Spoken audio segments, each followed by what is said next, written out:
Jesus morreu na cruz para nos salvar. Deus amou o mundo de tal maneira que deu o seu Filho unigênito, para que todo que nele crê não pereça, mas tenha vida eterna. Com essa passagem de Efésios, a gente começa o minuto da palavra de hoje, tão importante nessa semana, que representa a morte e a ressurreição de Jesus, a Páscoa, essa data tão importante para nós que somos cristãos. A reflexão de hoje é o que podemos fazer nessa Páscoa para honrar o que Jesus fez por nós.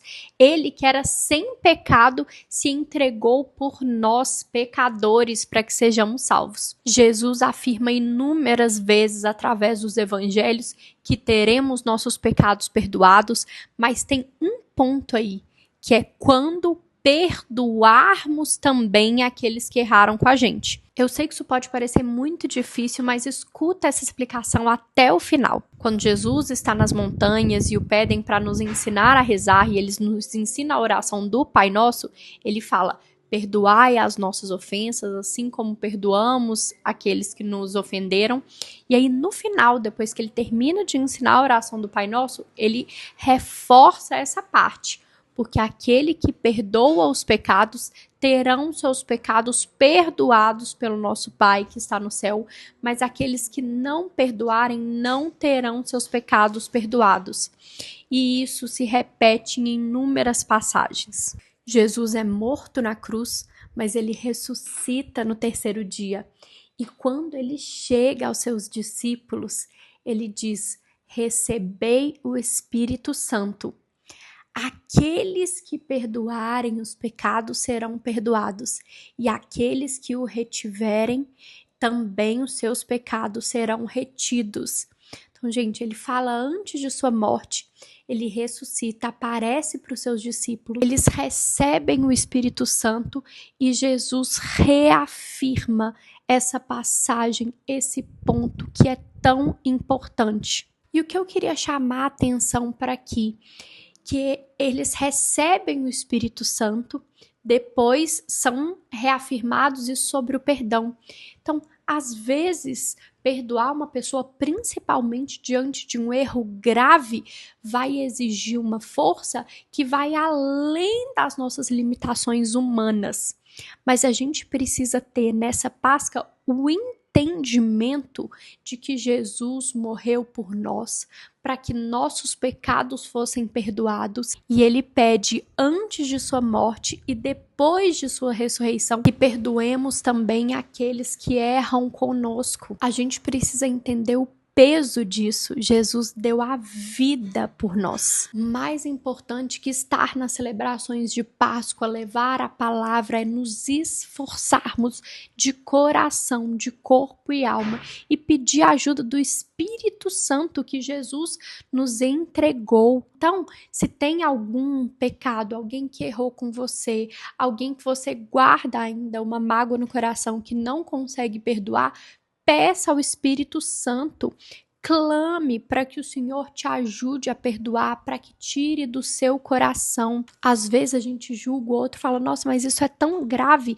que é até difícil a gente pedir para Deus, nossa, me ajude a perdoar aquela pessoa, porque a gente acha que dependendo do erro, alguém não merece perdão.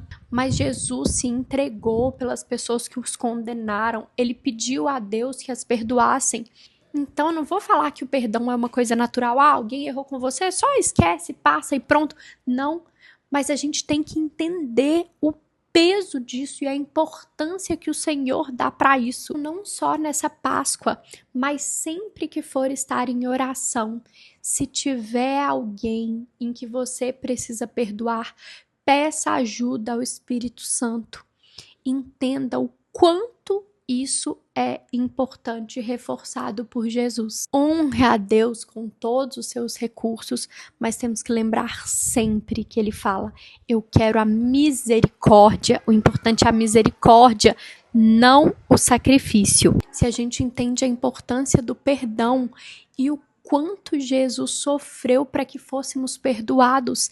Deus enviou o seu Filho para que fôssemos perdoados. Quando entendemos a importância do perdão, deixamos as nossas limitações humanas de lado e pedimos ajuda, dobramos o joelho caso tenha alguém que ainda precisamos perdoar, porque é isso que Deus espera de nós. Ele entregou o seu Filho, que você também entregue o seu esforço em honra a tudo que Ele fez por nós, que possamos perdoar a todas as ofensas. Não há forma melhor de agradecer a tudo que o Senhor fez por nós do que também perdoarmos aqueles que nos têm ofendido. Lembre-se que a palavra é viva e Deus pode falar coisas diferentes com pessoas diferentes através de uma mesma passagem. Não se limite a uma interpretação de uma pessoa específica. Então, para o próximo minuto da palavra, a gente vai ter uma preparação. Vocês vão fazer a leitura de Mateus 6 e Mateus capítulo 18. Na descrição aqui eu vou deixar o link de um site que tem a Bíblia, mas vocês podem ler, se tiver Bíblia física, pode ler na Bíblia de vocês, na versão de vocês, podem escutar um áudio, mas antes da minha interpretação, é importante que vocês tenham ido de fato até a fonte. Peça ao Espírito Santo que revele a você a perspectiva que ele deseja que você entenda e até o próximo minuto da palavra.